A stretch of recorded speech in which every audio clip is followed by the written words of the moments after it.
Hello YouTube and welcome back. Happy patch day. Hope your pulls, if you pull on the banner, were lucky. I had a piddly amount of viz that I threw at Glassy banner and didn't get her.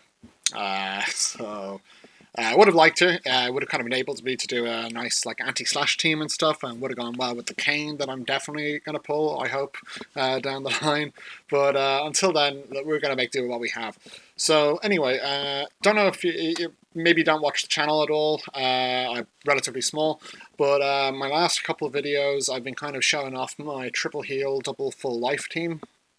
And it's a bit of a funny kind of team. If you saw the videos, you see you get a lot of value out of your heals. Your health's just basically going pop pop pop pop pop. But we built up a lot of resist, and I actually got Fenrir since I made those videos. So I haven't done much with the Esper itself, but I do have the card in the party now, and that's going to kind of make things a little bit better as well. So. Today I'm actually going to go into how the team is built. I got a couple of people asking me what I put into it, and it's kind of too hard to just like write in a comment. So I'm just going to explain how the team works and what it does. So bear with me, it's a little bit slow. I guess I'm going to start with Fryevia. Now today Fryevia has come back on the banner. I highly doubt that the majority of I doubt a lot of people are going to put on one of these banners really, because I'm going to expect that most of you are going after Glassy or Laswell, but there might be a few of you who don't want either of those units, and maybe you want to do something silly like this. So you want to get a kind of big tanky healer, and if you did, yeah, this is one of the things you can have a bit of fun with. So good luck. But yeah, what we have on her, first of all, the weapon. Now this is a magic Ragnarok. The ice crystal things to build the ice brand are also back today in an event, so I'm actually going to be replacing this with a nice ice brand, hopefully at least a +3 and maxed out as much as I can, and I highly suggest you guys do the same if you want to use Fryevia for anything kind of offensive. Even in her healing spec, this will lower her heals a little bit, but to be honest with you, it's not that noticeable. And she does get pretty offensive, especially mid to late game in the fight. So she's going to want a bit more damage, just to guarantee those Ayaka kills, guarantee those other Ildira kills, and so on. For armor on her, we do have a +5 armor of light. So we've got magic resist up 8 here, and a nice bit of spirit on it. And then I've actually given her the MR, Tyrell TMR, just for a little bit of accuracy. We do get the crit as well, but mostly because I don't want her casting anything that's not either a healer or an attack. And I also want her to run forward pretty early on, because she's basically a pseudo tank. Like, she's going to be the front line, hopefully. We don't have any hate generation in this build at all. We just rely on our resists and constant heals pouring in. So it's literally like a bloody, what do you call it, like a ping pong machine. It's just going up, down, up, down. Esper, we have Siren. Now, slightly questionable for the matchups we do. I originally put this on her for slash resist, but it does allow us to kind of face things like Ramses and stuff a little bit better, especially if they're spell blades. So yeah, it's not the best that you can do here. I think what I might actually end up doing is putting Odin on Fryevia, and possibly then putting Fenrir on Ayaka. So I think that's, I'll probably make a note in the edits when I'm putting this video together.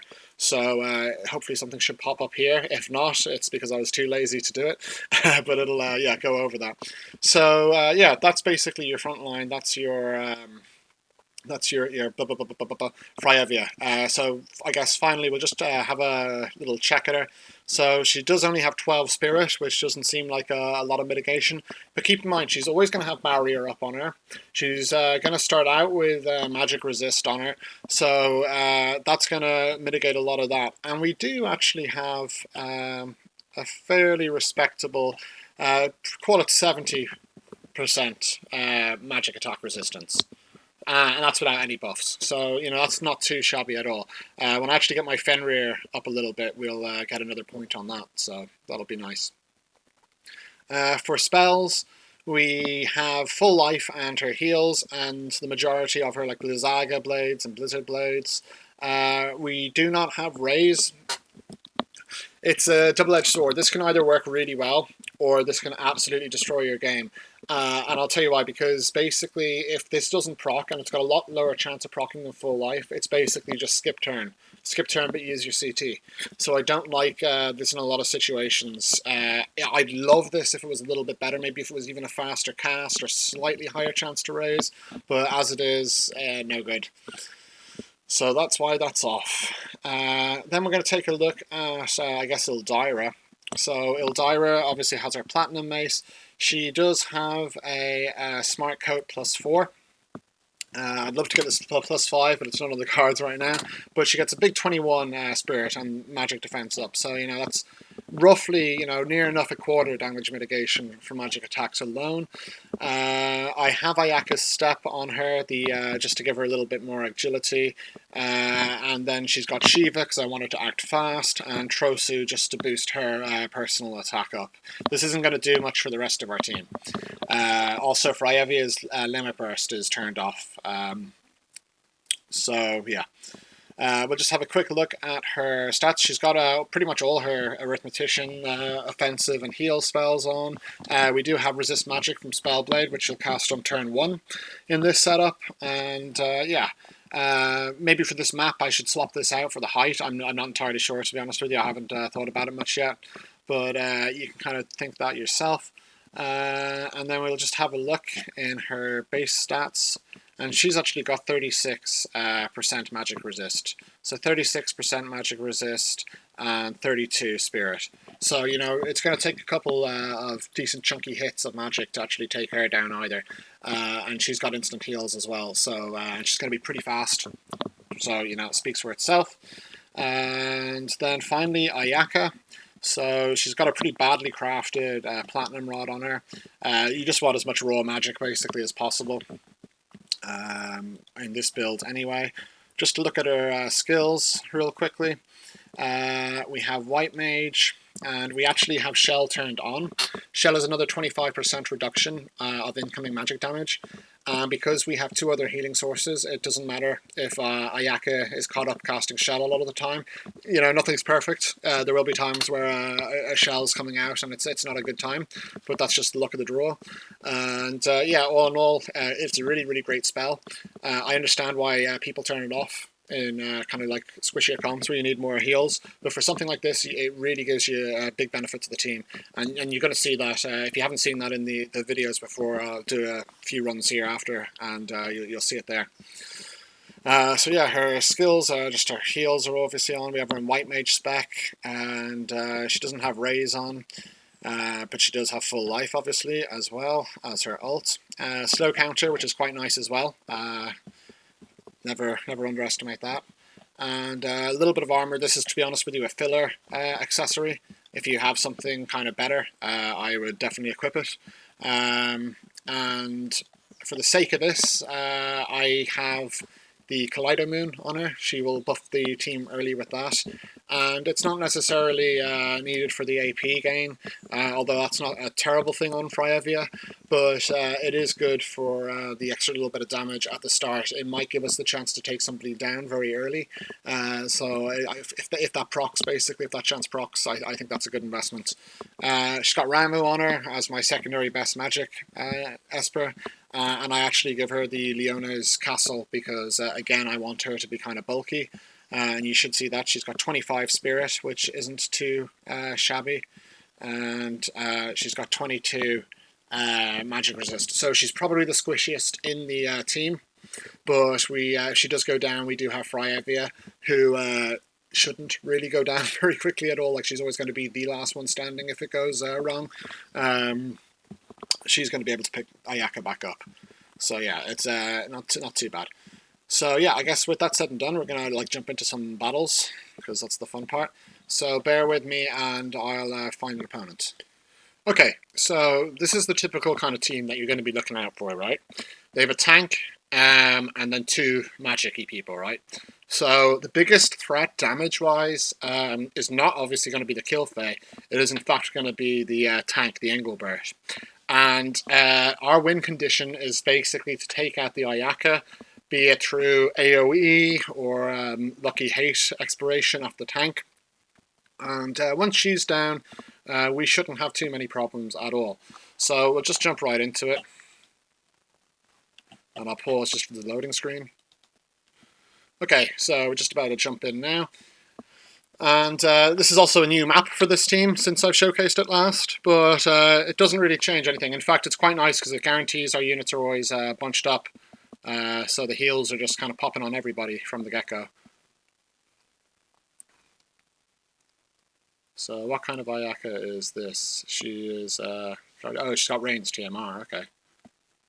And there's the courage on him, and they're buffing up nicely. We will take a hit on our Ildira, but we get the shot in quickly, and as you can see, she's pretty tanky against this kind of stuff when she's built right.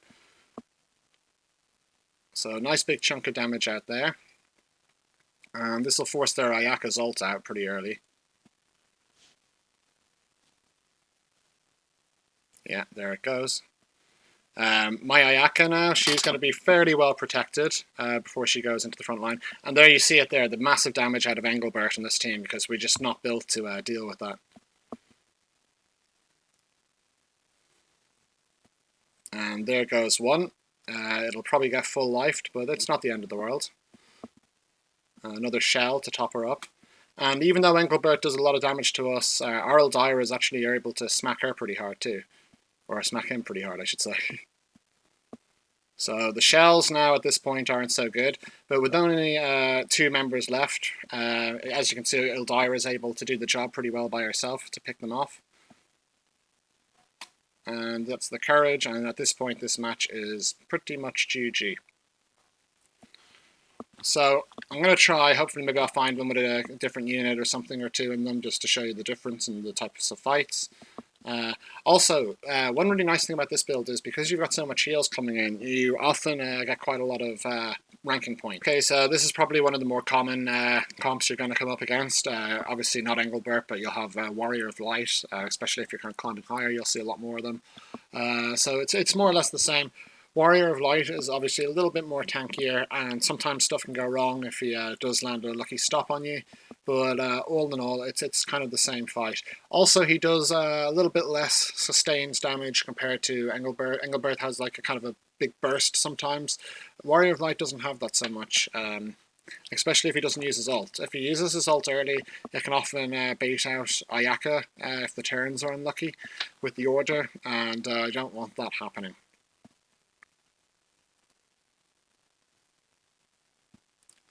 But we'll see. Okay, so typical start again. We actually missed that, but the Ildira cast the resist magic. The game kind of froze, and already our Fryevia running forward is going to be a force to be reckoned with when she gets there, because she's got her barrier, she's got resist magic, and her innate stuff. I think I'm going to be getting to the point soon where she's able to negate 100% damage. So that's a nice Ayaka ult bait, and my Fryevia has gone right into the fray, with my Ayaka as far back as possible for now, which is just what we want.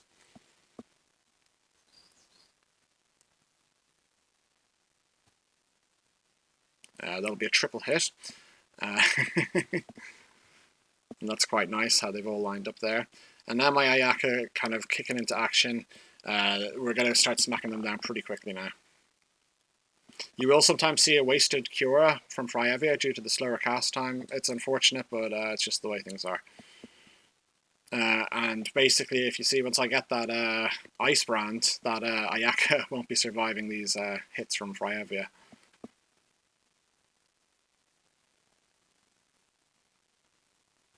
Doesn't matter anyway, she goes down. And one of the good things about having Fryevia and White Mage is the cures to generate AP, they're generally better than the auto attacks on like other Fryevia builds, you know? So that's their healer down and their main source of damage, and at this point it's just a case of clearing up.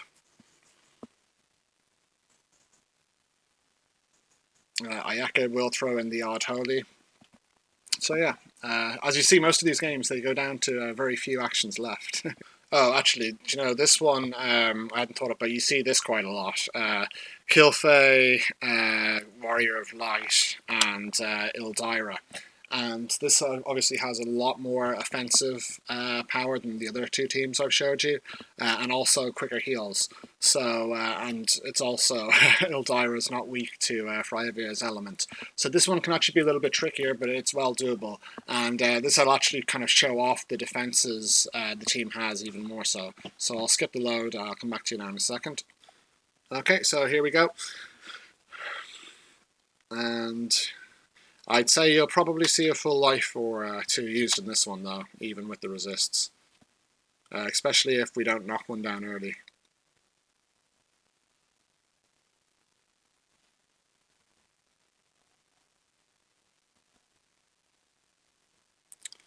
Okay, so pretty slow for them to get to the field. Sometimes I've noticed on this map, like one unit tends to like stray away from the party pretty early, and they can get picked off, which is quite nice. So yeah, they're Ildira is able to top her up, and my Fryevia not so tough in this one, unfortunately. But my team doesn't really care about the incoming damage. So a little bit laggy, sorry. Obviously they're going to keep getting topped up, and it's just going to be a case of who runs out of steam first. But it doesn't matter anyway, we just absolutely smashed them there. The turn order kind of lined up well, and with Ildira left on the field, we're not going to suffer much losses at all. So yeah, that was nice. Maybe I'll find one more with just a bit of a different comp again, maybe one without Kilfey if possible. There seem to be a lot of Kilfeys around. This one probably won't see as much, but it doesn't have a Kilfey. It's actually a lot more dangerous, I think, than the Kilfey matchup. And that's because Mediana on this map can easily clip my Ayaka. So I'm going to have to rely on two things. And the first is my team killing Mediana as quickly as possible. The one thing we have going for us in this scenario is Mediana tends to just bootleg it forward. She won't buff or anything. So if we can snipe her early, that's going to be really, really nice and beneficial. And the second thing is if the Ayaka goes down, our Fryevia will pick her up, which she should do. But, you know, sometimes full life can fail even with max fate, and that's unfortunate, but it does happen. So, yeah, we'll run into it anyway. I'll obviously pause just for the load time. I'll back to you in a second.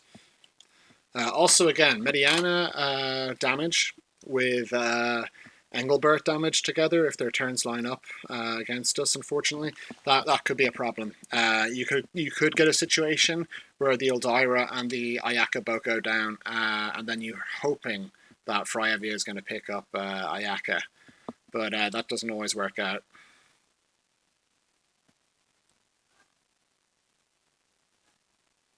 So we get a little bit of damage out, but unfortunately Engelbert's making it to the front line alongside the Mediana, and oof, that was nasty.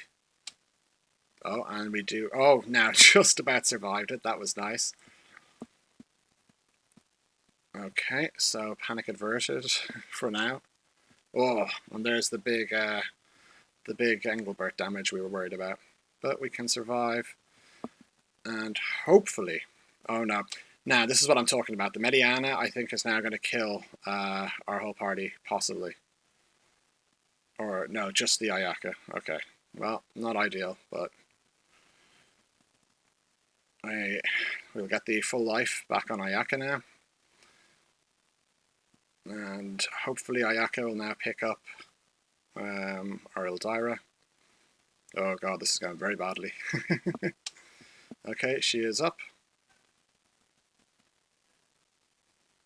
At least Mediana's now exhausted her AP reserves, so that's going to take a little bit of pressure off us, and we are able to get some shells out again on the most vulnerable units. There's the Ayaka ult, and we get some serious damage out now, which is nice. Oh, come on. This is, yeah, oh god, the full life actually worked on the Engelbert. This is a disaster. Okay, but we win due to attrition, so that's alright. I mean, a win's a win, right? But yeah, that was, that'll happen sometimes. but your units will just keep topping up. You can keep picking them up, and that's kind of the fun of this build. I didn't even realize the turn count was going down there. I don't know about you guys, but like that's I love watching this kind of stuff. I think it's so clutch in situations. I think it's really funny. I like that it's relatively easy to get winning streaks. I tend to experiment against other teams. Like you'll probably notice I didn't find any rain teams. Rain's just too unpredictable and can end things pretty nasty. Is really good. So yeah, this is kind of the type of archetype I go around. But you can do 2 damage, 1 tank. Preferably the Ayaka. The Ayaka teams are actually harder to fight than like a tank and 2 damage, magic damage. So if you see like a Miranda and an Ildira, or a Miranda and a Kilfey, you know, and a tank, just go for those. They're easy wins. So yeah, hope you enjoyed. If you do have any further questions, by all means, shoot me comments. And yeah, have fun. If you try it out, let me know how you get on. And take care. Free out. Bye.